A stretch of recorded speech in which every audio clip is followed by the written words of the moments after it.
Okay, so hello everyone. Greetings from Kazakhstan. Thank you so much for joining us a while ago to commemorate the 10th year anniversary of the NU Library. I hope you were able to at least get to know our university and the library as well. And I do hope you will stick with us until the last day of the conference. Also, we encourage everyone to join the conference on social media to share, comment, and ask questions. You may use our official hashtags EALC, hashtags EALC 2020, and hashtags Eurasian Conference. Right.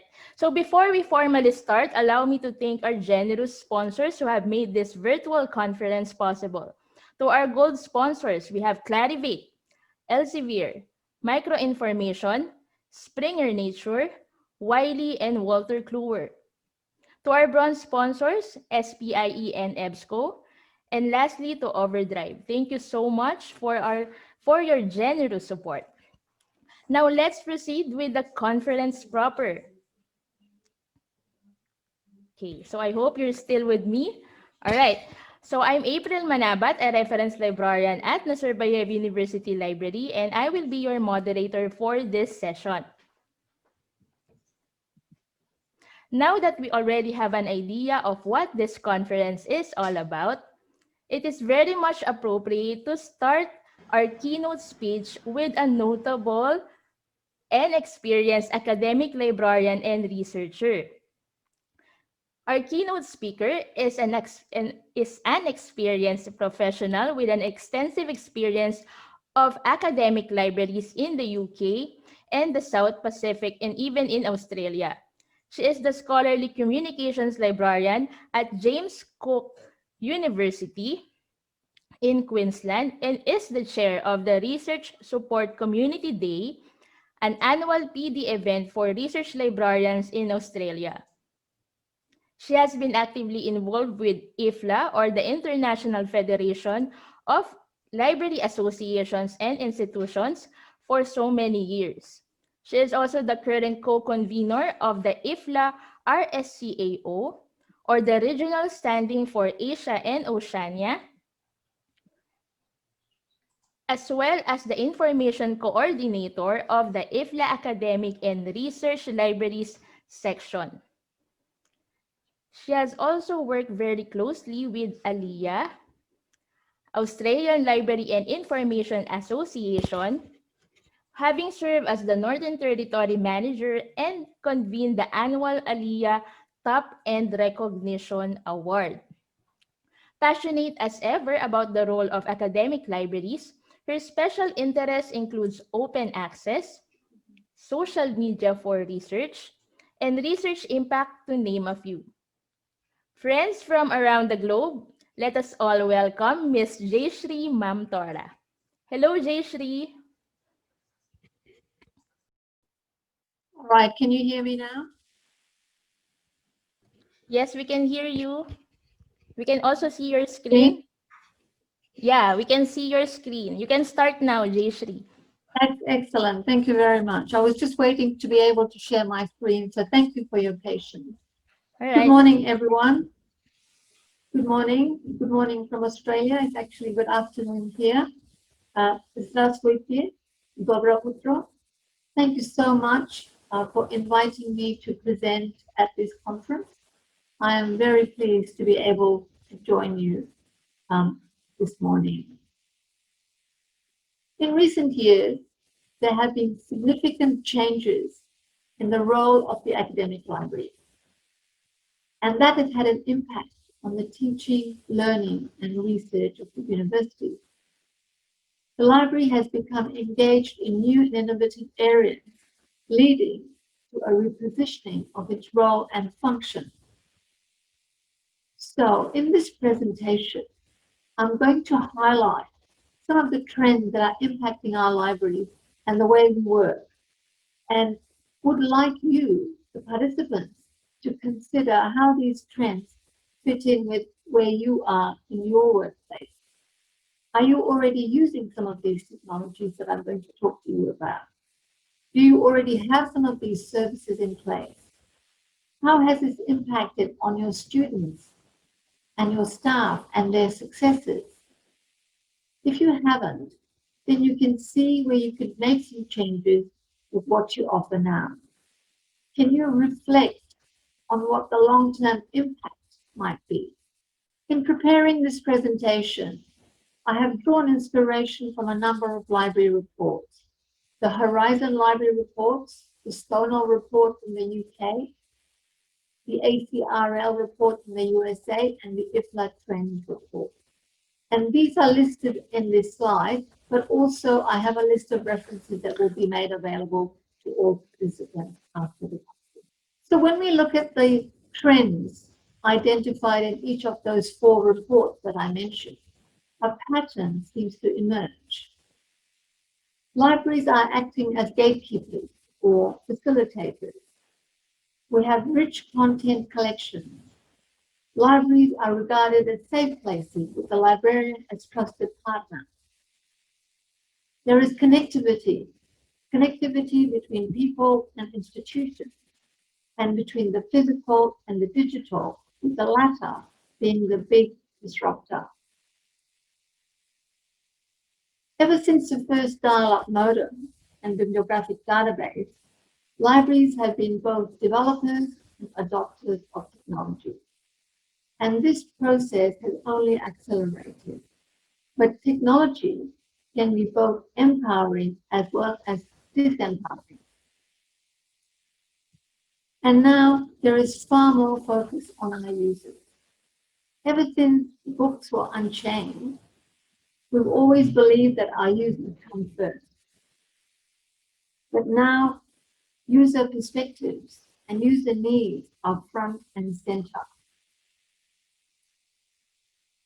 There is the emergence of far more intricate, complex research environments, and also the simple relationship between the researcher who writes a paper and has it published has been disrupted.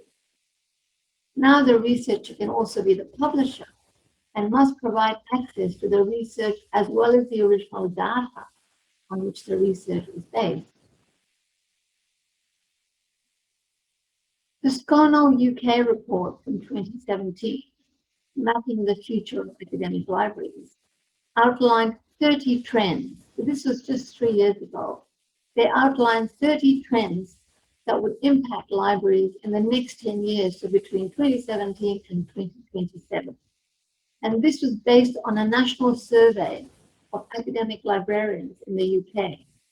They identified the top 3 key trends as being open access, measuring library impact on students, and changing learning and teaching practices. The survey respondents, the UK academic librarians, also believe that libraries are core to higher education. And libraries have proven themselves to be highly resilient in the face of change. And change is what they are facing in a significant way right now. So I have chosen just 6 trends or opportunities to explore in this presentation. Open access and open scholarship. And in terms of the users, the UX experience, learning spaces, and digital fluency. And in terms of the technology, artificial intelligence and blockchain technology. So let's begin. Looking at the first trend, as academic librarians, we are all familiar with the open access movement and the significant role that open access plays in providing unrestricted access to scholarly research. I'm aware that tomorrow's session will focus on open access, and I'm very much looking forward to that too. So it's 18 years since a group of scholars came together to set up the Budapest Open Access Initiative in 2002, calling for all authors to make their work freely available rather than allow a publisher to lock it away behind a paywall. This group established open access as a concept for the first time, and 10 years later at BOAI 12, they urged researchers to set the default to open, to make open the default to research and scholarship. University libraries have been collaborating with researchers to help make their work freely accessible by setting up open access repositories and introducing open access policies. Open Access Week, which is coming up, is marked every year globally. And funding bodies have followed suit by mandating open access to any research that they fund. OA has grown exponentially, with the Directory of Open Access Journals currently listing 5 million articles in over 15,000 peer-reviewed journals in 130 countries. And now we also have the Directory of Open Books, and they have a listing of 30,000 titles from more than 400 publishers. Of particular note, in 2019, is the University of California Libraries, the largest public university system in the US, canceled its $11 million subscription to Elsevier journals after failure to reach agreement on an open access deal. University of California publishes nearly 10% of all research papers in the US, with 18% of those published in Elsevier journal. More recently, we've seen the very important role that open access is playing during these very tough COVID times. Open access has broadened to open scholarship with the inclusion of open data and the emergence of open educational resources and open source software. There are now requirements to take the data, to make the data and the research to be made freely available. And journals have policies for data from the research that they publish to be made available from a repository. More and more open educational resources are now available, and they are free and openly licensed educational materials that can be used for teaching, learning, and research. So we call them OERs, and they can be downloaded, embedded, reused, or adapted to suit particular teaching or learning activities, depending on the license. Some examples include the OER Commons and the Open Textbook Library. There are a tremendous number of resources available worldwide, from primary through to postgraduate materials. There is the availability of open source software, such as open journal systems, which facilitate the publishing of open access journals now. And on to the second trend, UX. So designing for user experience requires identifying all the individual steps or touch points by which a user accesses a service or resource. This interaction is known as user experience, abbreviated as UX. UX is a mixture of both the physical and the digital. But the move to digital services and products has pushed UX to the forefront. Putting users first is actually what we as librarians do. Any assessment of UX is an assessment by users.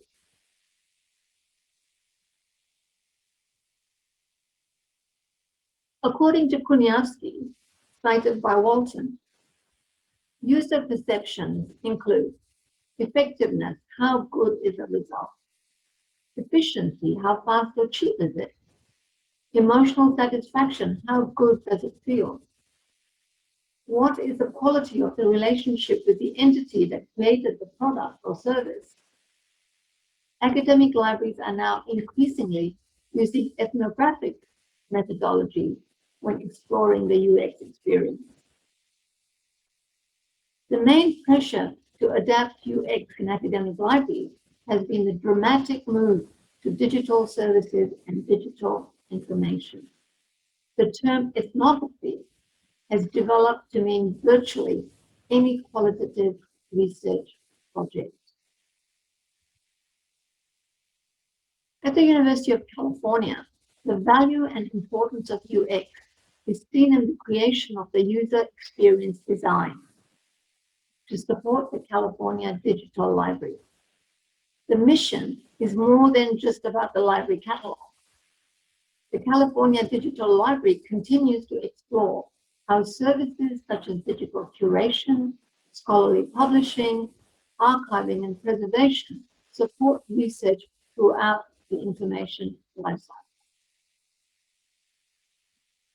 Well, remember, academic libraries are having to compete with search engines like Google that seemingly has everything one would wish for at their fingertips. So the academic library is not the only place for students to go to. So the user experience has to be paramount in the design of digital services and products in the academic library, both to differentiate itself from equally easy options such as Google and to ensure that staff and students are best supported in their learning and research. Leading on from an improved UX is the trend of the re-envisioning of library spaces into learning spaces. Pedagogic changes in higher education have led to academic librarians rethinking the design of library spaces in order to improve the student experience. So we now have active learning classrooms, media production studios, maker spaces, and other areas conducive to collaborative and hands-on work. Further, Metronen in Finland saw libraries being seen as hybrid environments, a fusion of physical, social, and digital spaces and services. The social space dimension fosters face-to-face interactions, and the digital space facilitates greater responsiveness to patrons' mobile devices. And what is noticeable about this trend, apart from the whole user experience, is that it is inevitable the library partners with other departments in the university.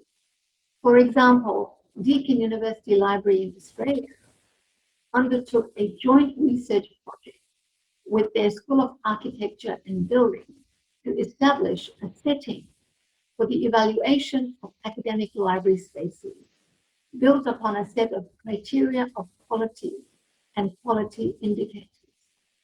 This has proved of value in planning and evaluating library building projects at Deakin. And one of the lessons learned has been the need for continuous improvement of the framework, particularly given the rapid technological change and a highly dynamic higher education environment. And what has emerged from there is the development of the library makerspace, also named Hackerspace or HackLab, which offers users an opportunity to create intellectual and physical materials using resources such as computers, 3D printers, audio and video capture and editing tools, and traditional arts and crafts supplies.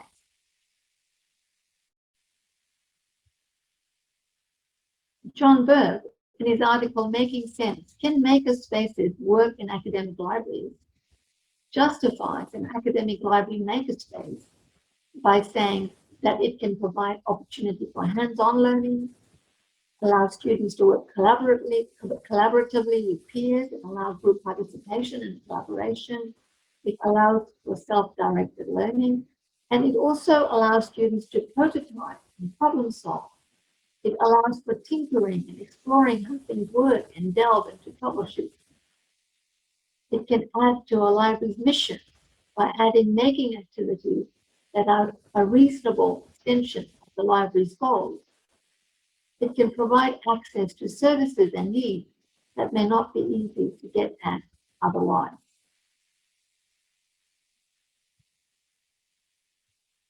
Trend number 4, digital fluency. Digital fluency was highlighted as one of 10 responsibilities of academic and research libraries over a 5-year period in the 2017 Horizon Library Report. Spreading digital fluency is a core responsibility for academic and research libraries. Libraries are well positioned to lead efforts that develop patrons' digital citizenship, ensuring mastery of responsible and creative technology use, including online identity, communication etiquette, and rights and responsibilities.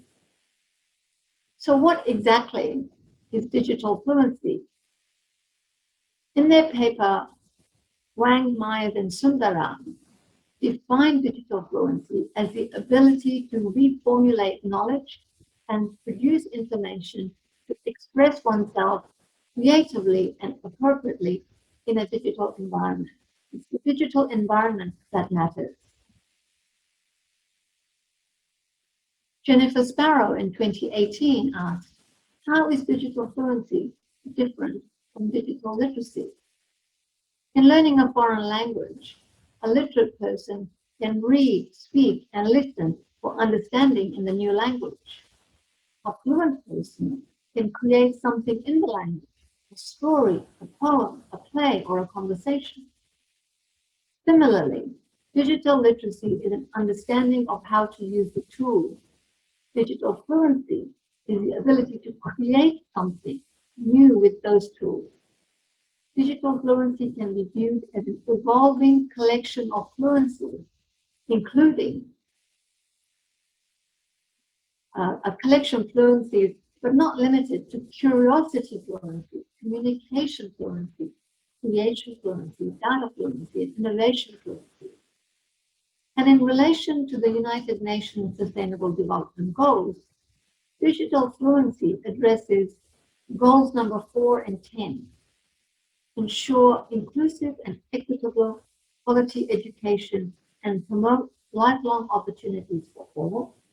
And goal number 10, reduce inequality within and among countries.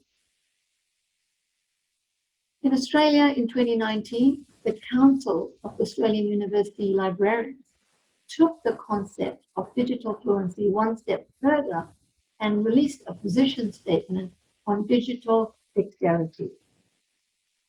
Paul says that digital dexterity is a fundamental aspect of the mission of university libraries, now and for the foreseeable future, and that it is more than just digital literacy, and that it enables active participation in all aspects of work and life in the digital world. Again, this is the digital environment that we are talking about.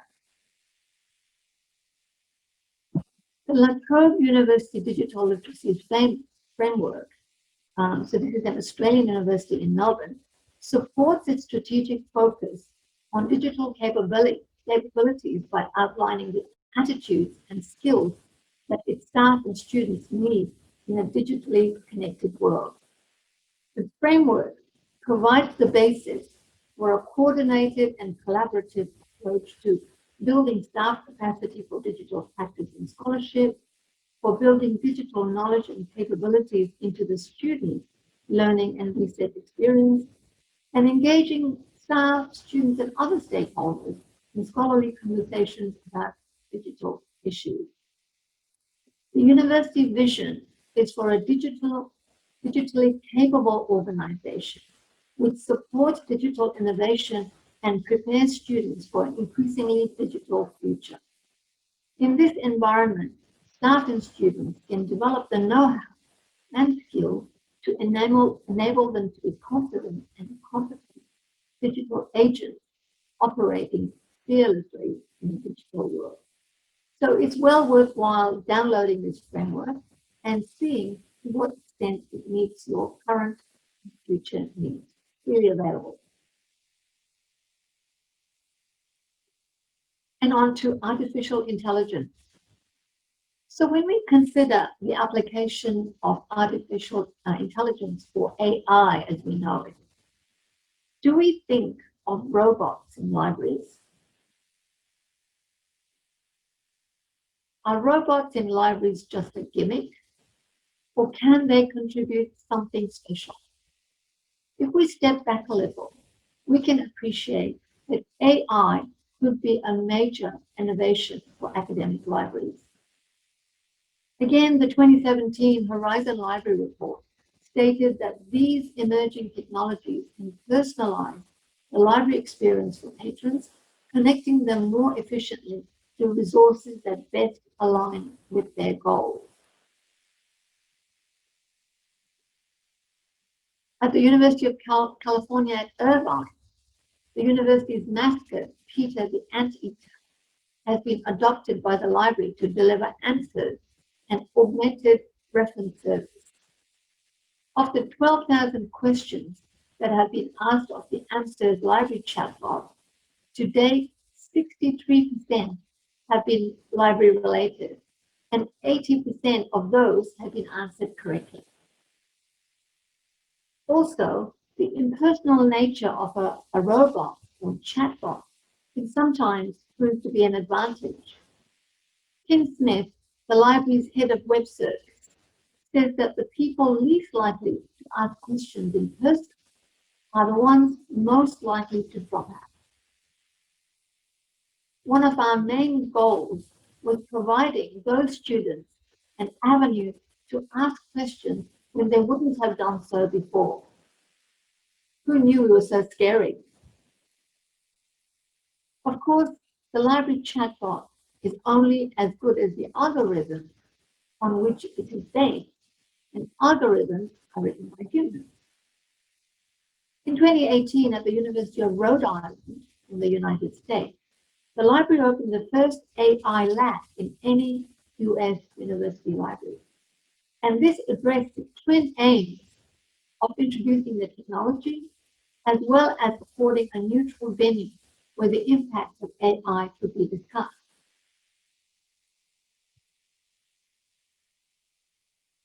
A bit of humor in this cartoon, but a bit of reality too.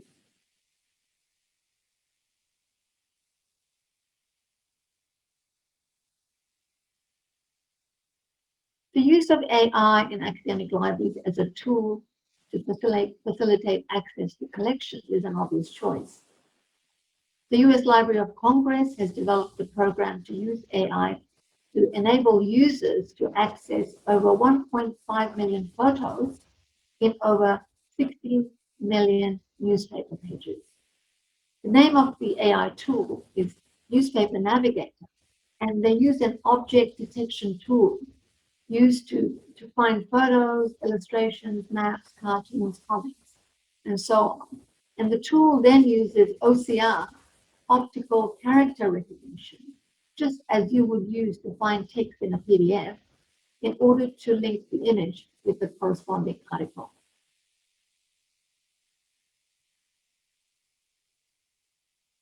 At the second International Conference on AI for Libraries, Archives, and Museums, held at Stanford University, again in the US, but this time in California, in December 2019, delegates discussed how applications of AI can unlock our past for the benefit of the future. And one of the key steps is to demystify and democratize artificial intelligence. Attention was given to Finland and its attempt to ensure that 1% of the population has a basic knowledge of how AI works and can be used. Now, Finland has a small population, 5.5 million, just 29% of Kazakhstan. But ensuring that 55,000 citizens know about AI and its use is a pretty good start. Opening up access to historical collections, such as manuscripts, is another difficult task for machine learning. Another great example is Codice Ratio, a research project in Italy, which is using artificial intelligence to capture handwritten documents comprising 85 kilometers of shelving held in the Vatican secret archive. Imagine that. My final trend, blockchain technology. Now, what is that? A blockchain is a growing list of records, i.e. blocks. Crucially, each block is imprinted with a cryptographic hash of the previous block a timestamp, and transaction data. So by design, a blockchain cannot be modified. Fundamental to blockchain is that it addresses the issue of trust. Owing to the fact that blockchains are open and transparent, it is possible to have trust in the blockchain. And by being decentralized, it reduces the likelihood of being open to capture. So these features are what has led to blockchain being most associated with cryptocurrencies like Bitcoin, where trust, traceability, and authenticity are paramount. In this image, a mind map abstraction of the different types of blockchain applications, we can see the different areas in which blockchain technology can be applied. Of interest as librarians are the areas to do with integrity verification, with governance, and data management. In academic libraries, there are many potential uses of blockchain. I will focus on three. In archives and special collections, for verifying digital assets, such as in digital preservation and general data deposit, to manage rights and royalty payments, where there is a need to assign proof of ownership of a digital asset, and to also to ensure that any rights payments are conveyed to the right holder. So blockchain is just one of a number of new technologies, together with AI and the Internet of Things, that we will see utilized increasingly in academic libraries. Whether we understand it or not, blockchain is going to be a part of the future. In a presentation to the CILIP blockchain briefing in London earlier this year, Hamilton suggested that blockchain offers the potential to revolutionize our processes. Research papers could be linked automatically to grants, to equipment, to personnel, to research data and software. And perhaps more importantly, citations, attempts to reproduce experimental results, retractions, and updates. Taking this to its logical conclusion, blockchain would provide the global research community with programmable digital infrastructure.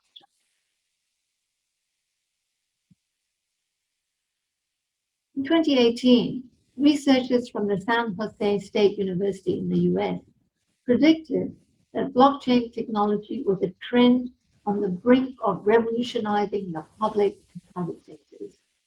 But librarians have not been evidenced in these mainstream discussions. However, the use of blockchain technology in libraries is on the radar of many information professionals who are curious about or understand its disruptive potential. Since then, the university has received a grant to study this in more detail for a better understanding of blockchain technology in libraries. So just last month, in August, the university reported back that it used the grant to host a national forum, to deliver a virtual conference. They sponsored a MOOC on blockchain, and also they published a book outlining opportunities and challenges for blockchains in libraries. The University of Chile Library in South America, blockchain technology is being trialed for use in a decentralized interlibrary loan system. Each participating institution, regardless of the library management system that they are using, whether it be commercial software, open source software, or custom developed systems, can collaborate using blockchain technology to verify the authenticity of each individual borrower.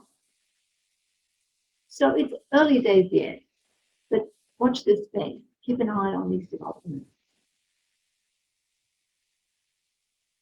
In this presentation, I've only been able to highlight a few trends and challenges that academic libraries face. What is clear is that the future is very much in our own hands. So what have we learned? We have seen how the open movement has facilitated an explosion in the quantity of publications, of the availability of information and data, encouraging greater knowledge and inquiry in support of research and learning. We have seen ways in which technology can be used to better exploit our collections to authenticate the data and facilitate deeper access. We have seen how important is the need for staff and students to be digitally fluent, to better manipulate the digital resources and services, and we have revisited the need to be user-centric in the design of our products and services, in the design of our library spaces, with physical and digital. Having seen all of this, we are now best placed to meet the challenges of both the present time and the future. So what would lead to our success in this venture? So this is for us to reflect on as individuals. Adaptability. As librarians, we need to become much more adaptable and much more open to new ideas, new services, and a new way of doing things. Interconnectedness. If we introduce, for example, new digital projects, products, and services, then we also have to address issues associated with it. For example, technology skills, user experience, access, digital fluency, policies, they're all interconnected. We need to be on the same wavelength as the institutions that we work with and keep up with the changes in the higher education. Not just for the sake of it, rather for improving the way we do things, bettering our services and contributing to the success of our students and staff. Connectedness, we've seen that in the examples I've given, that a library partnering with other departments and colleges and universities, as well as other institutions, can deliver benefits beyond what a single academic library can hope to achieve on its own. For this reason, partnerships are key. We already know this, that the future is open. If we are to advance research in our institutions, facilitate access to information and knowledge, enhance teaching and learning, strengthen connectedness, then the only way is through open initiative. So in other words, the future is ours. It's in our hands to lead the way and to believe in it. I leave you with that thought, but just a final word